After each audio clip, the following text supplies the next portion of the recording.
Gente, não vai dar para a gente falar boa noite individualmente, mas boa noite para todas. Seguindo sempre o nosso horário, são 8h05, a gente vai começar. Eu e a Fê, a gente está muito feliz de ter.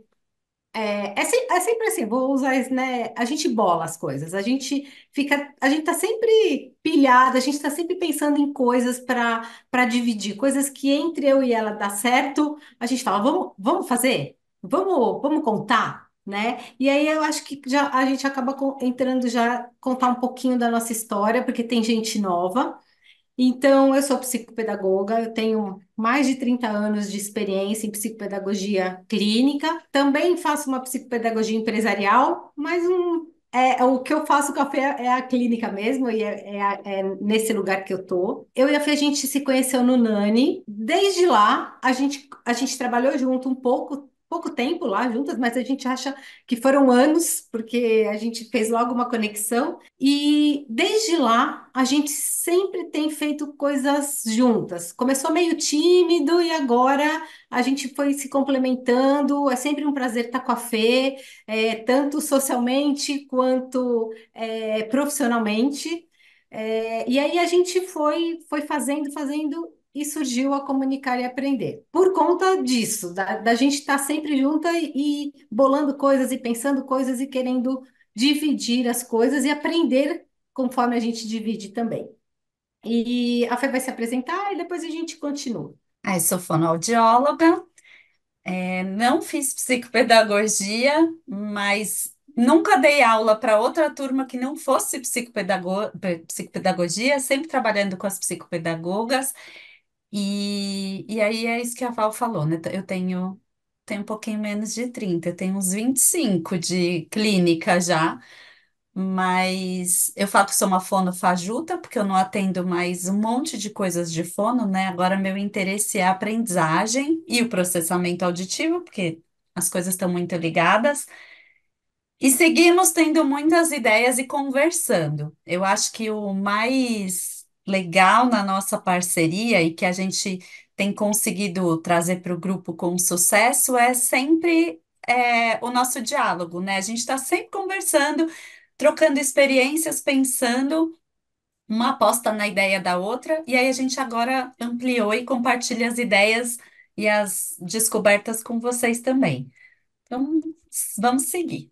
Bom, gente, por que que a gente pensou nessa aula? Primeiro, porque a gente está adorando o nosso grupo. Vocês são demais ali no WhatsApp, quando a gente faz esses eventos. Então, a gente está sempre animada para trazer coisa para vocês. A gente também pensou nessa aula porque algumas pessoas têm pedido para a gente, desde que a gente já deu 2 vezes um workshop de PAC, um presencial e depois um online. A gente deu o presencial porque as pessoas pediram, daí a gente deu online porque as pessoas pediram, e as pessoas continuam pedindo para a gente dar esse workshop de novo. Então, a gente resolveu dar essa aula para contar um pouquinho do que a gente sabe. Isso acontece na escola, isso acontece bastante. Tem uma prevalência grande, né, da gente fazer encaminhamentos ou de receber crianças assim. Eu acho que isso é importante e esse diálogo entre a escola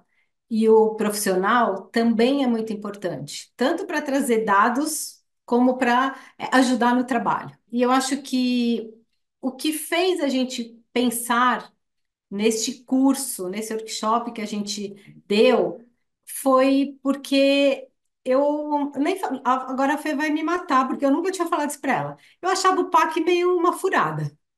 Ela falava, vai, todo mundo faz PAC, todo mundo, as escolas mandam fazer PAC. Eu achava que não podia ser. Mas aí eu comecei a perceber que podia, que eu tinha clientes ali que precisavam de alguma coisa. Daí eu fui lá e falei, Fê, quero saber quais são os sintomas do PAC. Como é que eu tô com essa e essa criança? Como é que eu vou fazer? E aí a Fê foi me falando. Aí eu comecei a falar, nossa, o PAC é sério, o PAC faz sentido fazer. E aí eu fiquei mais curiosa, porque eu tinha que fazer indicações e eu não sabia explicar como é o exame. Eu só sabia que era chato, complicado. Isso porque as crianças me falavam e as mães me falavam. Daí eu falei, Fê, posso ir? assistir uma avaliação sua? E aí ela me convidou para assistir uma avaliação dela.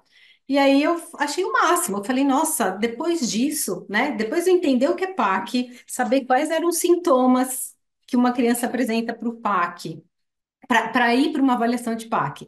Depois que eu aprendi com a Fê como é o teste, a avaliação, e depois que eu aprendi com a Fê como a gente entende o relatório, e depois que eu aprendi com a Fê, como é que a gente pode ajudar a Fono trabalhando? Eu falei, a gente precisa falar sobre isso. E foi por isso que a gente resolveu também dar essa aula, para falar um pouquinho para vocês. Do nosso jeitinho, a gente vai conversar, apresentar caso, então vai ser isso, certo? Então é o seguinte, é um estudo de caso, o estudo de caso é da Malu, ela tem 10 anos, está no quinto do fundamental de uma instituição particular. Essa fotinho aí não é da Malu, claro, mas representa um pouco a Malu. É uma mocinha, mas é uma criança ainda, adora maquiagem, vem sempre maquiada. Na última sessão, ela veio com as bolsinhas de maquiagem, porque não deu tempo dela se maquiar saindo de casa. Ela vem a pé, ela mora bem pertinho do consultório. Ela trouxe a bolsinha de maquiagem dela e falou: Ah, posso ficar me maquiando aqui no começo da sessão? Eu falei: Pode, você vai em algum lugar? Não. É que eu não saio de casa sem maquiagem e eu vim aqui. Ela foi encaminhada ano passado para mim, pela psicóloga dela, e o motivo da procura foi esse: dificuldades acadêmicas em diversas disciplinas. Apresenta problemas em entender o enunciado e responder de maneira clara ao redigir. Às vezes ela responde uma coisa totalmente diferente do que foi perguntado. E mesmo fazendo acompanhamento o ano passado todo com professora particular, e foi o ano passado inteiro, nem sempre ela conseguiu alcançar a média do bimestre. Então, eu recebi ela sim. A psicóloga falou: Valéria, ela já vem apresentando algumas dificuldades e eu estou vendo que agora é hora de da gente olhar, porque não é simplesmente uma dificuldade para aula particular. Então, por isso que ela veio encaminhada. Aí, os dados que a gente recortou para poder fazer a aula de hoje durante a minha avaliação, eu comecei, porque eu aprendi com a Fê, eu comecei a observar algumas coisas que me chamaram a atenção para poder fazer o encaminhamento para o PAC. E o encaminhamento eu fiz para a Fê, tá? Então, a Fê também conhece a Malu. Uma coisa que foi relatado por ela própria, né, pela Malu e na anamnese com os pais, é que som alto, barulho e lugar muito cheio era uma coisa que incomodava muito ela. Incomodava até a ponto dela ficar irritada, dela ser grossa com as pessoas, né, de uma certa impaciência. O que mistura um pouco, né, o que é comportamento e o que é uma dificuldade mesmo. Na questão do processamento. Ela também mostrava uma certa irritação e impaciência, bem irritada. Era uma menina muito irritada e muito impaciente. Hoje ela está melhor. Então, sempre lembrando, tem as questões comportamentais, emocionais, mas eu estou fazendo o recorte para vocês entenderem sobre por que que eu levei para avaliação, por que que eu encaminhei para avaliação. Dificuldade no uso da prosódia ao falar. Eu já tentei, a Fê viu? Eu tentei imitar ela, eu não consigo, então eu vou explicar para vocês. Ela é uma menina cheia de caras e bocas, meio adolescente, mas não tem o estilo da adolescente ainda. Então, se ela quer falar assim, eu até peguei um exemplo aqui. Valéria, você não sabe. Então, imagina, né? A gente fala, Valéria, você não sabe o que aconteceu. Você não sabe o que eu vou te contar. Não tem uma entonação aí? Não tem uma modulação da voz? A Malu, ela não sabe fazer essa modulação, mas ela faz toda a expressão que eu não consigo fazer. Se eu fizer a expressão, eu faço junto à modulação. Se eu não fizer a expressão, eu não consigo fazer a modulação. Eu tentei várias vezes, porque eu não consegui, mas eu queria saber se vocês conseguem imaginar. Então, ela falando, Valéria, você não sabe. Ela fala assim, Valéria, você não sabe. Só que ela faz a expressão de quem está falando, Valéria, você não sabe o que eu vou te contar, tá? Muitos conflitos entre os colegas, muitos, muitos, muitos, e ao longo de um processo aí. de escola, tá? Ao longo de um processo escolar. Não foi do ano passado, não foi só no começo desse ano, já vem vindo isso também. Necessidade de muito apoio visual e concreto. Então, por exemplo, eu estava fazendo a prova operatória de intersecção de classes, e aí a gente pergunta se tem mais triângulos ou mais círculos. Ela precisava contar. Eu ponho cinco de cada, cinco triângulos, cinco círculos, né? E a intersecçãozinha ali, cinco também. E quando eu ia perguntar para ela me responder, ela tinha que contar. Só que para ela contar, ela tinha que apontar, que é uma coisa que a gente não espera mais, ainda mais quando você tem uma quantidade de cinco ou de 10. Ela precisa muito desse apoio visual e concreto para formular os pensamentos dela também. Pouca capacidade de reconstruir as ações por meio de experiências mentais, sempre justificando ou mostrando alguma coisa, falando muito pouco, trazendo uma hipótese ou trazendo uma ideia, mesmo que ela tenha que mostrar uma reversibilidade, por exemplo. Então, ela tem muita dificuldade de trazer isso. Nas sessões com ela, a maioria das coisas que a gente vai falando, eu vou ou escrevendo, ou eu pego alguma coisa concreta quando a gente vai trabalhar conceitos. Para as fichas, agora para as avaliações, ela leva a ficha pronta para poder consultar, porque ela tem muita dificuldade ainda. Dificuldade na evocação de palavras e testes espontaneamente. Por exemplo, ela teve que recontar uma história que ela ouviu. Ela teve dificuldade de usar palavras que ela ouviu, então ela não conseguiu lembrar de dente, da palavra dente. Ela falava, em vez de ela usar a expressão para o cuidado, ela falou para o cuido. Então ela faz algumas trocas e usa muito aquela coisa, aquilo lá. E no processo de aprendizagem, o que que eu percebi? Que ela se beneficia da repetição e da exposição ao conteúdo, mas sempre com uma mediação. Ela precisa de alguém para estar ajudando ela a pensar, a entender conceitos, a criar estratégias, a tentar outra forma de pensar ou de anotar, perceber o que não compreendeu, ela não percebe o que ela compreendeu, tem muita dificuldade. E até assim, para eu responder sobre substantivo, eu preciso entender o que é substantivo. Não adianta eu não entender isso. E como aplicar o conhecimento. Então, Valéria, para fazer esse questionário de geografia, de lição de casa, eu não preciso ler nada. É só eu falar o que eu penso. Então, ela tem muita dificuldade nessas questões, tá? E aí, eu fiz um encaminhamento para Fê, e estou fazendo um encaminhamento para Fê agora falar também. Então vamos lá. Ó, essa Malu que a Val descreveu é exatamente a Malu que eu vi. É engraçado, tem uma coisa que a gente fala dela, a gente falou muitas vezes, que ela é meio criança querendo ser adolescente, mas ela parece uma velhinha às vezes. E às vezes ela é meio rabugentinha mesmo, assim. Então, na avaliação, ela me deu um certo trabalho, porque ela ficava cansada. Ai, não, agora eu só vou fazer mais dois. Tudo bem.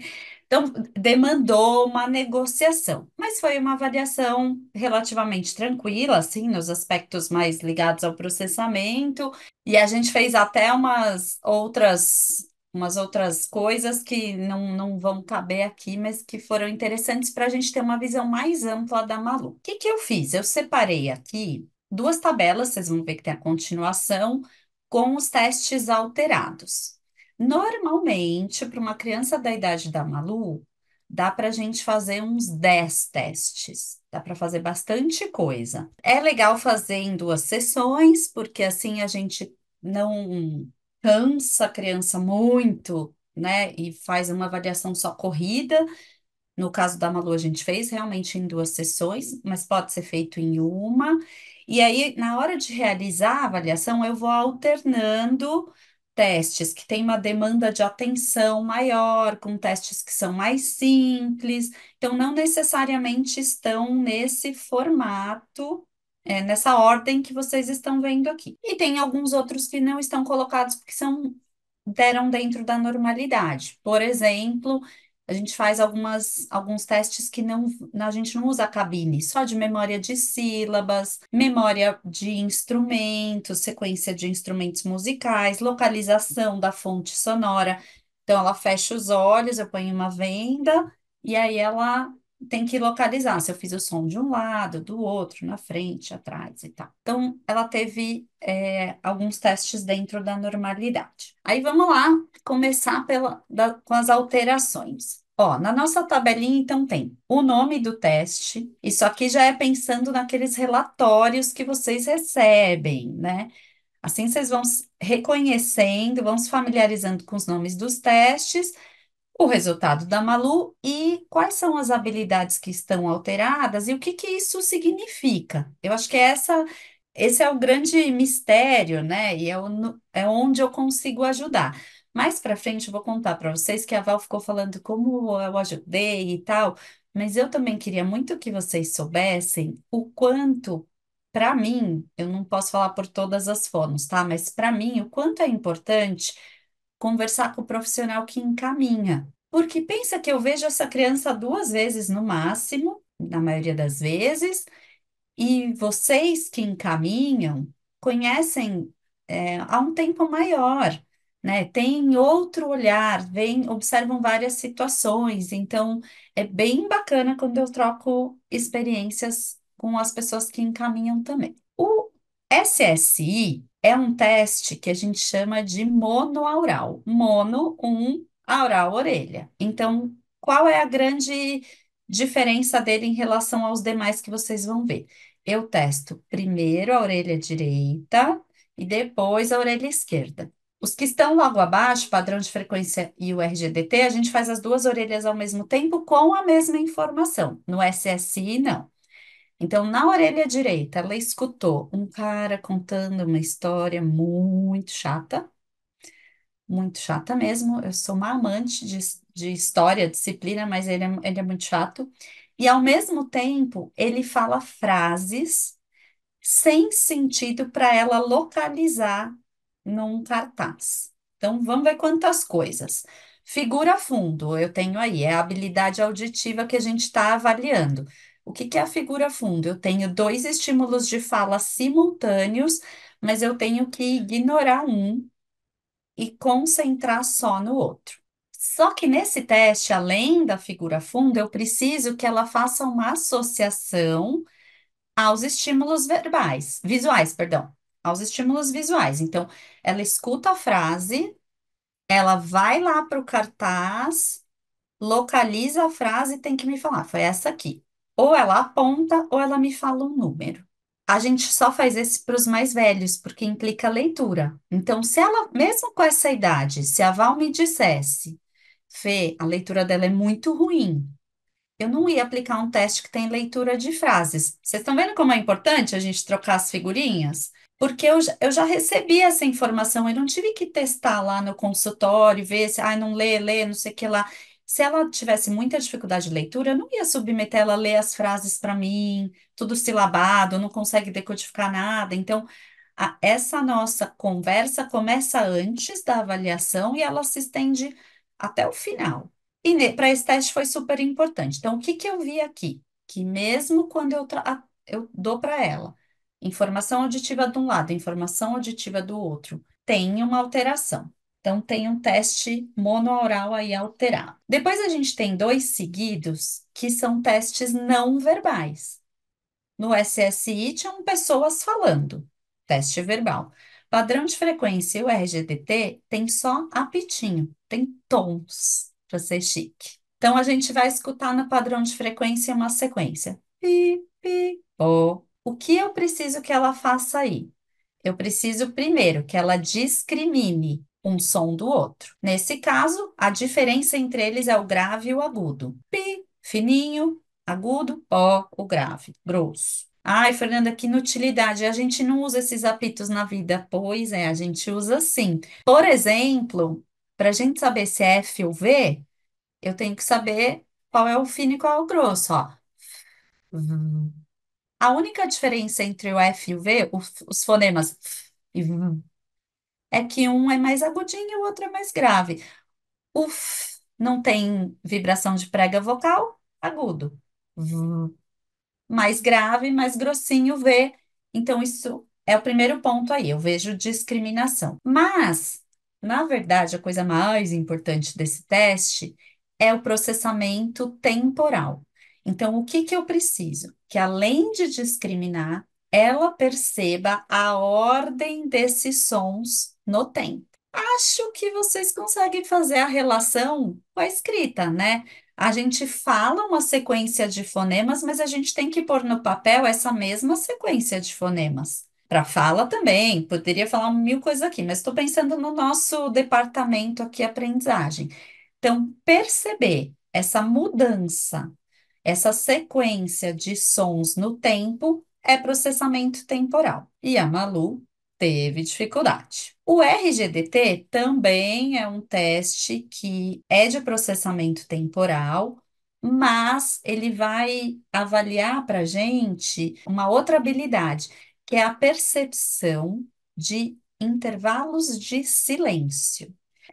Hoje eu estava atendendo uma paciente, antes de vir para cá, e a gente fez um exercício no Afinando o Cérebro que chama túnel. Qual é a ideia desse exercício? A gente está andando de carro na chuva e tá aquele barulhão da chuva caindo e batendo na lataria do carro, né? Então, se a gente entra num túnel, o que acontece? Silêncio. O carro é protegido da chuva, acaba o barulho. Quando a gente sai do túnel, de novo. Então, o exercício do afinando faz exatamente isso. A criança tem que perceber quantos túneis tiveram no trajeto. E o teste é muito parecido com isso. A gente quer saber quanto essa criança percebe de intervalo de silêncio entre os sons. Este testezinho maravilhoso aqui, o RGDT, essa habilidade de perceber intervalos de silêncio, está super relacionada à percepção da fonologia. E há uma questão que aparece muito nos consultórios, aí nos nossos consultórios, que é pontuar textos, perceber a entonação, o uso da prosódia, perceber a ironia, né? Quando eu faço bonito, hein? Esse que eu estico, que eu dou uma pausa antes do em. Então, perceber essas mudanças no tempo tem a ver, são os objetos aí de análise desse teste e eles são muito ligados à compreensão de fala. Acho que vocês já estão começando a fazer uma ligação entre aquilo que a Val mostrou no slide anterior, por que que ela encaminhou a Malu e o que que a gente achou no exame. Mas a gente vai falar disso um pouquinho mais para frente. Nessa parte da tabela, eu só coloquei aqui testes que a gente chama de dicóticos, de dois, as duas orelhas ao mesmo tempo. E aí eu abri uma exceção, coloquei no dígitos, coloquei o resultado do dígitos, mesmo sendo normal, porque eu quero mostrar para vocês quero fazer uma comparação entre os dois. Então, dígitos dicóticos, o que que a paciente escuta? Dois números à direita, dois números à esquerda. E aí, nessa etapa integração, vocês viram que ali entre parênteses tem integração e atenção. Na etapa de integração, eu peço para ela repetir os quatro números, em qualquer ordem. Por isso, integração, eu tenho que juntar o que eu escutei na orelha direita, o que eu escutei na orelha esquerda e repetir os quatro. Não importa a ordem. Ok. De novo, figura fundo. Vocês concordam? Eu tenho dois estímulos de fala simultaneamente. E eu preciso pegar os dois. Nesse caso, por isso a integração. Na etapa seguinte, a gente faz uma tarefa de atenção auditiva. Então, eu vou pedir para ela, só me diz os números que você ouviu à direita. Ela tem que ignorar os números da esquerda e repetir só dois. E aí, em seguida, só os números da esquerda, ignora os números da direita. E olha aqui, normal, ótimo.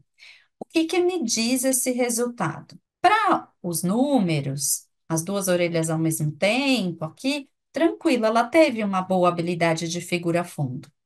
Quando eu penso na etapa de atenção dirigida, e eu vejo que ela foi bem tanto na orelha direita quanto na orelha esquerda, eu vejo que ela tem boas habilidades atencionais e vejo também que ela tem boas habilidades de controle inibitório. Ela conseguiu não prestar atenção naquela orelha que é a mais hábil aí para ela, a orelha predominante, ignorou os sons e foi falando só da orelha que eu solicitei. Ok. Aí eu tenho logo abaixo um outro teste que é o SSW. Gente, eu não vou nem falar para vocês, são siglas, o SSI, o SSW, porque é um monte de coisa em inglês, tá? É uma sigla que não tem muito pé nem cabeça e vocês vão ler nos relatórios exatamente essa sigla, tá? Não faz muita diferença. O SSW, de novo, vai testar a figura fundo. Porém, dessa vez a criança escuta 4 palavras, uma na orelha direita, duas simultaneamente e a última na orelha esquerda. Então, por exemplo, ela escuta bota, fora pega, fogo. É o primeiro item do teste, já estou contando para vocês. Ela precisa me dizer as 4 palavras na ordem. Vocês concordam que é figura fundo, mas é bem mais difícil do que repetir 4 números? Detalhe: bota fora, pega fogo. O bota combina com o fora e combina com o fogo. Isso é proposital e todos os estímulos são assim. 15 dias, 8 anos. O 15 pode ir com dias e pode ir com anos, né? Então, se ela perde um, se ela embaralha, isso tudo é mais desafiador. Por isso que está escrito aqui na nossa tabelinha que é um teste que tem uma alta demanda linguística. Porque além de não serem números, o que que número significa? Número não significa nada, tudo bem, né? Sem ofender a matemática, mas eu falo dois, a gente entende a quantidade, mas não traz com esse número nenhuma, a gente não evoca nada semântico, nenhum significado. Quando eu falo bota fora, bota fogo, isso é carregado de sentido. E embaralhar também atrapalha ou ajuda isso, né? Então, é um teste que tem uma demanda linguística muito mais alta e uma complexidade maior, porque aqui sim eu quero saber a ordem, né? Eu quero que a criança me diga na ordem que ela ouviu. E a gente às vezes começa pela orelha direita, bota fora, pega fogo, e às vezes a gente vem pela esquerda, 15 dias, 8 anos na direita. Eu poderia dar um curso de 1 ano sobre esse teste para vocês, o que é interessante.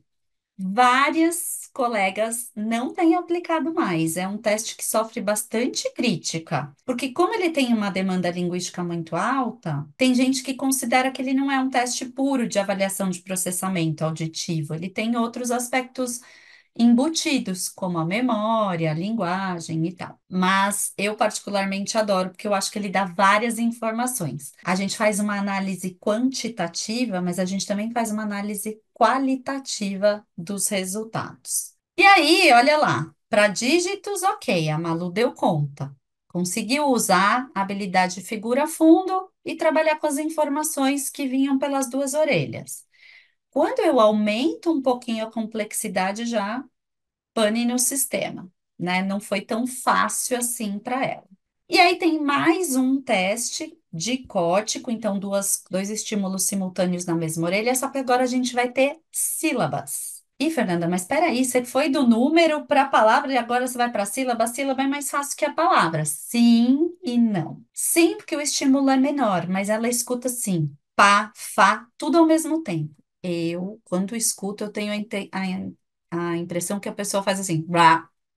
Eu só escuto rá, rá. Se é fá, pá, cá, é difícil, porque as sílabas são simultâneas e a gente tem um grupinho, de 6 sílabas que vão se repetindo. Então, o que que eu quero analisar aqui nesse testezinho? Primeiro, a discriminação. Se ela tiver uma discriminação melhor que a minha, ela não escuta rá, ela escuta um pá, um fá, um cá, dá, bá. Então, esse é um ponto que eu vou observar, a discriminação. A gente também faz uma etapa de atenção livre, que é assim: eu falo para a criança, você vai escutar 2 sílabas ao mesmo tempo. Só que agora você vai escolher a que você quer dizer para mim, a que você vai repetir. Você vai repetir aquela que você escutou melhor. Aí então ela escuta pá, fá, e ela fala pá. O que eu vou anotar? Se essa sílaba era da orelha direita ou se era da orelha esquerda. Vocês estão vendo que nas implicações tem ali, ó, especialização de hemisfério esquerdo em linguagem. Qual é a minha expectativa? Que ela acerte mais sílabas, ela prefira as sílabas da orelha direita, porque a orelha direita tem ligação direta com o hemisfério esquerdo. Vocês já viram pessoas que tiveram AVC? O AVC é de um lado, paralisa o outro lado, né? Porque a gente tem esse cruzamento de vias no sistema nervoso central. Então, o que ela escuta na orelha direita vai direto para o hemisfério esquerdo, que é o hemisfério responsável pela linguagem. Quando a gente escuta, tem um estímulo pela orelha esquerda, ele vai direto para o hemisfério direito. O que que a gente precisa fazer? Uma baldeação. Passa pelo corpo caloso até o esquerdo, porque é o esquerdo que processa a linguagem. Então, a tendência é que a gente escute melhor as sílabas da direita e menos, a gente fale menos as sílabas da esquerda. E a Malu, beleza. Deu tudo certo aqui, preferiu as sílabas da direita, hemisfério esquerdo predominante. Joia. Qual foi a questão da Malu aqui? Ela errou muito. Então, ela ouviu, pá, ela é do meu time. Pá, fá, e ela falou gá. Ela falou vá, sei lá, outras sílabas que não uma das duas que ela escutou. Isso dá para gente a ideia de problema de discriminação. E aí é muito legal, né? Porque esses testes eles conversam entre si. Aqui é o exame da Malu. Eu fiz outros que eu falei para vocês que eu não coloquei aqui. Qual que é o trabalho pós? É juntar as pecinhas, montar o quebra-cabeça e ver, opa, isso aqui encaixa com isso aqui não encaixa. Então, quando eu penso na discriminação auditiva ruim, eu volto lá no SSI, que já me deu a dica de uma dificuldade de discriminação. Volto nos padrões temporais, que são fundamentais para a gente perceber diferenças entre a fala. Frequência, né, o fino e grosso, o RGDT, eles são muito importantes para o processamento da fonologia. E aí, quando eu aplico um teste de código, reforça a minha hipótese de uma dificuldade de discriminação. Eu vejo também que a figura fundo, a habilidade de figura fundo da Malu, ok, mas para estímulos mais simples, não para coisas complexas como sílabas ou frases, que o SSI trazia isso.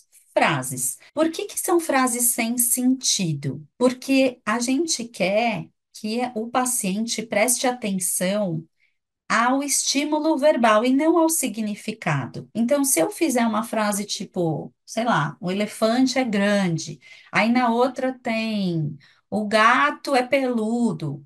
O significado nessa hora vai fazer a gente ativar áreas e proporcionar confusões para a criança que não são o nosso objetivo nesse momento. Eu não quero avaliar a linguagem dela, eu quero avaliar a percepção, a discriminação auditiva. Então, eu falo palavras que montam uma frase, mas é uma frase sem sentido. Por exemplo, que ignora o fim principal é ganhar. Ela escuta, consegue localizar lá e me mostrar. Então, aí vem a última etapa. Eu sento, junto as pecinhas do quebra-cabeça e vou fazer uma análise que resulta em um perfil. É a parte, para mim, uma das partes mais desafiadoras, porque a gente tem 5 perfis. Tem uma autora específica, a Ferri, tem duas, na verdade, a Bellis e a Ferris, elas têm coisas juntas e textos também, artigos falando separadamente, mas elas fazem uma análise das habilidades auditivas que resulta em 5 perfis. E aí que entra a minha conversa com a coleguinha que encaminhou, no caso, a Val. Então, eu vou pegar tudo aquilo que a Val me falou. Olha, ela tem dificuldade disso, disso, disso, disso, disso. Vou juntar com os dados que eu vi e vou colocar ali quais são os perfis que aparentam estar prejudicados. Então, eu vou falar do caso da Malu para a gente ver se bate, Val. Prepare-se, porque você vai falando se combinava ou não com a Malu que você conheceu. O perfil de déficit de padrões não verbais, a gente também poderia chamar de déficit em prosódia. E por que que eu cheguei nesse perfil? Porque ela teve bastante dificuldade nos testes temporais, que são testes que não envolvem fala. Então, eu apliquei 2 testes temporais, ela teve dificuldade nos 2 testes temporais. Dificuldade, então, para reconhecer a prosódia, dificuldade para aplicar a prosódia na própria fala, dificuldade, às vezes, em compreender as intenções, as ironias, tudo aquilo que depende não só do significado da frase, mas que depende dessa melodia. Então, essas são as dificuldades que vão aparecer em pacientes que têm esse perfil de alteração. E na leitura, a gente vai ter problemas mais de compreensão do que de decodificação. Combinou com a Malu, né, Val? Combinou, eu trouxe um pouquinho no começo, né? Algumas coisas que já levassem vocês também a fazer esse link, né? Essa combinação, mas em teste de compreensão leitora, a Malu lê numa velocidade boa e ela não comete erros. Ela lê muito bem, mas ela não respeita a pontuação, ela não tem a prosódia. A prosódia dela realmente é muito ruim. E isso traz um problema na interpretação muito grande. Só para vocês terem uma ideia, estou falando do teste de compreensão leitora de textos expositivos. Ela, depois que ela leu o texto e ela tem que fazer o reconto do texto, o texto tem 45 proposições simples. Ela só conseguiu fazer 7. De 45 ideias do texto, ela só conseguiu lembrar de 7 e ela não conseguiu lembrar de nenhuma de conexão. Então ela falava, eu não vou me lembrar agora qual é o texto dela, mas vamos supor que ela falava das lhamas. Então as lhamas são animais peludos, as lhamas cospem. Ela lembrou de informações. Aí, quando ela tem que falar, as lhamas cospem quando estão bravas, isso seria uma ideia conectada, né? Uma proposição de conexão. Ela não fez nenhuma. Então, acho que vem aí nesse perfil que a Fê tá falando do tipo, né? O que que eu Processamento. queria que vocês Ah, entendessem? Parece que fica fácil, né? A Valéria já me deu de bandeja as queixas, e aí eu só encaixei, mas não é, porque a Valéria me trouxe as observações, mas o que norteia a gente a traçar um perfil são as alterações dos testes. Então, no caso da Malu, tá super redondinho, mas eu tenho pacientes que eu não sei nada deles. Então, eu olho, vejo esses perfis, eu coloco no relatório, mas se eu não tenho ninguém para trocar figurinha, eu entrego para Deus e vai, né? Porque eu não sei se necessariamente é isso que aparece, é isso que acontece. É muito mais tranquilo para mim quando eu consigo conversar. E às vezes eu falo, olha, eu tô na dúvida, porque tem esse perfil. Será que é um só e não é o outro? Será que... Então, isso enriquece muito o final, né? O meu relatório e esse fechamento que é o perfil.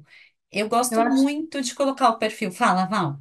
e eu acho que quando a Fê faz essas perguntas para mim, você está achando que é mais isso ou mais aquilo? Você está achando que ela me ajuda, ela amplia a minha visão também, porque eu tenho que pensar sobre o que ela falou, ou revisitar o que ela falou, né, nas minhas anotações, ou pensar sobre o que ela falou. Então, amplia o meu olhar também. E eu queria só aproveitar para responder uma As pergunta. perguntas. Essa dificuldade de entender prosódia pode estar relacionada à dificuldade de relacionamento apresentada inicialmente? Então, perfeito, Cíntia. E eu acho que é o pode a resposta e não é, porque essa Uhum. dificuldade de relacionamento pode, mas ela também está ligada. Lembra que ela faz terapia? Ela também está ligada com questões comportamentais. Então, a minha busca e a da Fê, né, numa avaliação de processamento, é o quanto isso também é do processamento, não é do processamento, o quanto, porque a gente percebe que são as duas coisas. Só para complementar essa resposta da dificuldade do relacionamento, sim, eu acho que é legal, essa pergunta é legal porque a gente pega o relatório de avaliação do PAC e a gente vai muito para as questões escolares, mas esse indivíduo está no mundo, né, se relacionando com pessoas. Então, não é só para aprendizagem que a gente vai ter aí consequências, a gente tem consequências na vida social. E o outro ponto é, uma das coisas que vai ajudar a gente a limpar o terreno é tirar essa dúvida. Será que o PAC está atrapalhando os relacionamentos? Porque depois do treino, a gente espera ter uma melhora nesse aspecto, né, durante o treino. E até eu, por exemplo, não vou saber se ela melhorou lá na vida social dela se eu não estiver mais com ela. Mas a Val, que está lá no consultório, consegue perceber, por exemplo, ela está conseguindo entender na leitura de um livro quando o personagem é irônico, não é, se a própria Val fala com ela de um jeito ou de outro. Então, a gente vai tendo essas pistas, porque trabalhamos o PAC e limpou o terreno, melhorou. Qual é a questão principal? Eu acho que isso que a Val colocou é muito, muito relevante. A gente está falando de seres humanos complexos, compostos de muitas variáveis e muitas questões. A gente pode até imaginar, por exemplo, que ela tenha, que as questões sociais tenham sido consequência e tenham mexido na própria, no próprio comportamento dela. Então, talvez tenha piorado o social, porque lá atrás ela foi tendo dificuldade, dificuldade, dificuldade. Talvez não, talvez ela tenha problemas emocionais importantes. A gente não tem respostas, não dá para a gente falar, pá, pum, é isso, causa aquilo. Mas a gente vai fazendo muitas hipóteses, testando isso, e sempre, eu gostei daquilo que a Val falou, sempre ampliando o olhar e pensando, opa, peraí, vamos olhar isso aqui também. Ah, será que a gente vai mexer nisso aqui, vai mudar? Ah, não mudou, mudou, né? E é muito legal para mim fazer as avaliações assim em parceria, porque me faz pensar também. É muito diferente de fazer avaliação e entregar um papel para uma pessoa que eu nunca mais vou ver na vida, não sei de nada e acabou. Isso também me faz melhorar nessas análises para as próximas. Eu vou pensando, eu vou entendendo melhor, vou vendo o que aparece. Enfim, senão a gente não vai acabar. A gente viu um outro perfil que é, além do déficit de prosódia ou padrões não verbais, o déficit de integração. Então, quando eu penso num déficit de integração, volta lá no SSI, naquele teste. Ela tinha que ouvir e localizar numa prancha o, a frase que ela ouviu. Então, eu estou integrando o que eu escutei com o que eu li. É um estímulo auditivo e visual. Então, é uma integração de dois sentidos, audição e visão.